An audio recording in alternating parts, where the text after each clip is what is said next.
සාදරයෙන් පිළිගන්නවා Travel Hub LK YouTube channel එකට. අපි අද ඇවිල්ලා ඉන්නේ මාතරට. මාතර පොල්හේන විශේෂිත වූ දූපතක් තියෙනවා ගලකොඩියාන කියලා. ඒක පෞරාණික වශයෙන් උත් ඒ වගේම දෙවනි ලෝක යුද්ධය හා සම්බන්ධ කතාවකුත් තියෙනවා. අපි දැන් යන්නේ ඉන්නේ ඒ දූපතට. අපි subscribe කරලා නැත්නම් දැම්ම subscribe කරගෙන යන්න.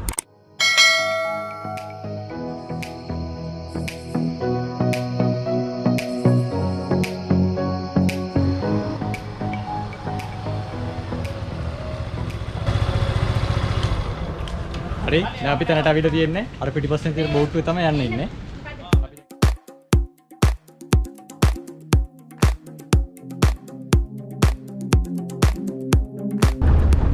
හරි අපි උඩට යන්න පිටත් වුණා. වල්ලගඩි කොරටේ.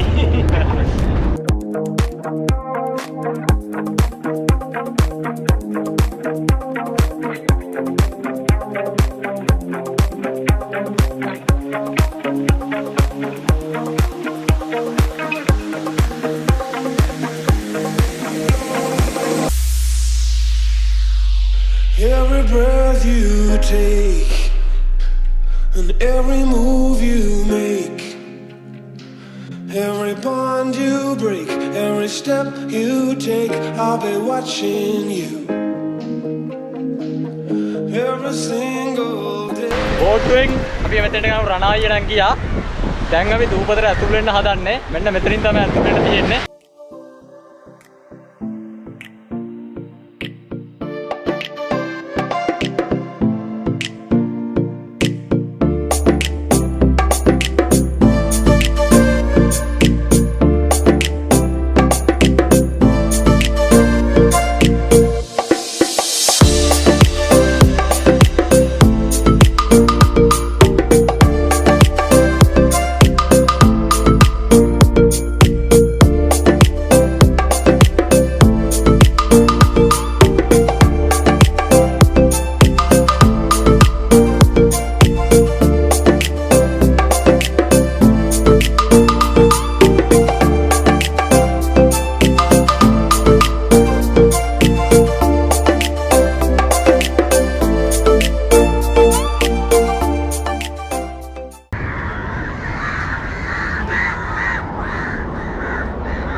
මම ඔයාලට කිව්වනේ මේ දූපතේ ඉතිහාස කතාවක් තියෙනවා කියලා. ඉතින් ඒ ඉතිහාස කතාව තමයි මම දැන් ඔයාලට කියන්න යන්නේ.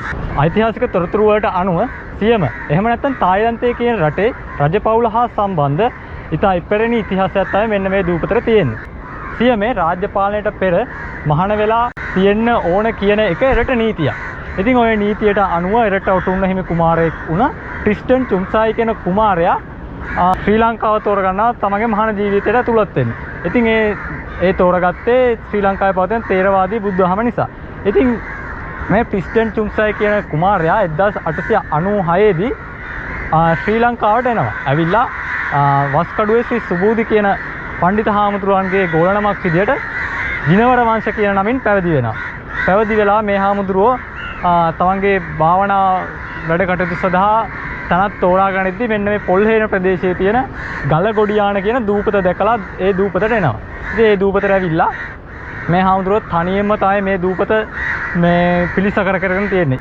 මේ පිටිපස්සෙන් පේන චෛත්‍ය පව එම ජිනවර වංශ කියන හාමුදුරුවන්ගේ නිර්මාණයක් කියලා තමයි මේ ඉතිහාසය දන්න කට්ටිය කියන්නේ. ඉතින් හාමුදුරුවෝ කාලයක් මේ දූපතේ වැඩ වාසය කරද්දී දැනගන්න ලැබෙනවා එතුමන්ගේ පිය රජුරුවෝ අභාව ප්‍රාප්ත වුණු බව. ඉතින් තමගේ රාජ්‍ය පාලනය කිරීම සඳහා සිවුරු හරදාපු මේ ජිනවර වංශ හාමුදුරුවෝ නැවතත් සියම් දේශය බලා යනවා. කාලයක් අභාවයට ගිය මේ දූපත නැවතත් ජීවයක් ලැබෙන්නේ ජර්මානු ජාතික වප්ප කියලා හාමුදුරු කෙනෙක්ගේ ආගමනයට පස්සේ. මේ තියෙන්නේ ඒ කාලේ තිබ්බ බෝධිය. දැන් නම් ජරා ජීර්ණ වෙලා තියෙන්නේ එහෙම මේ වැල් එහෙමත් ඇවිල්ලා.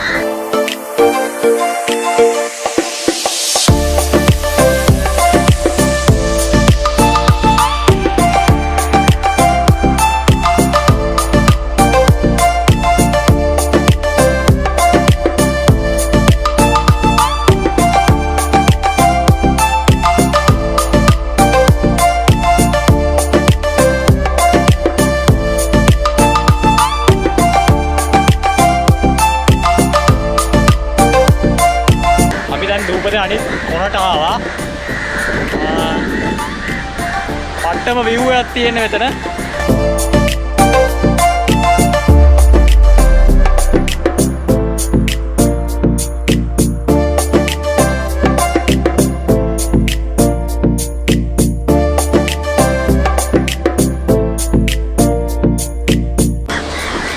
මේ තියෙන ජිනවර වංශ හාමුදුරුවෝ මේ දූපතට ආවම හදාගත්ත කුටිය.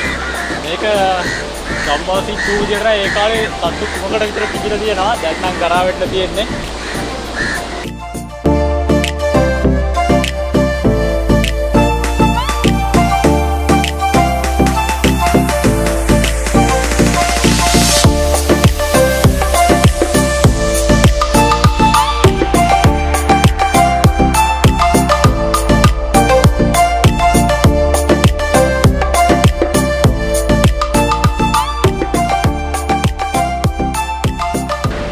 ඔයාලට කිව්වනේ දෙවනි ලෝක යුද්ධය ගැනත් මේ දූපතේ කතාවක් තියෙනවා කියලා.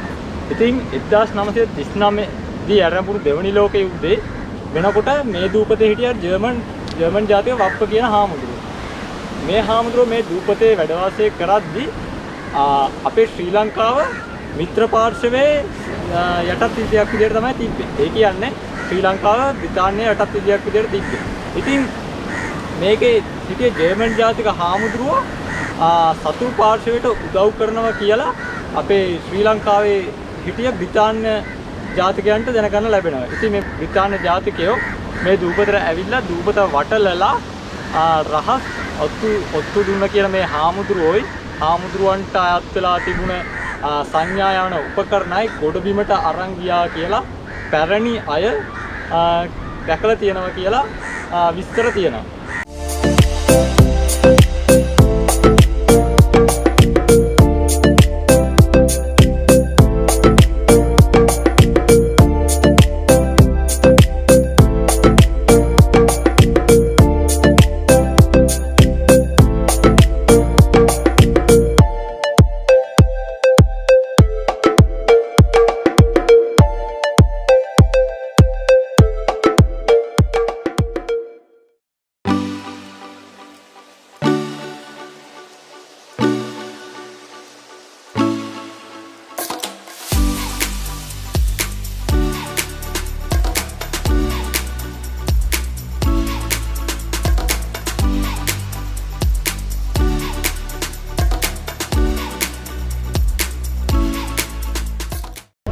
ඉවරයි. දැන් අපි දූපතෙන් පිටත් වෙනවා.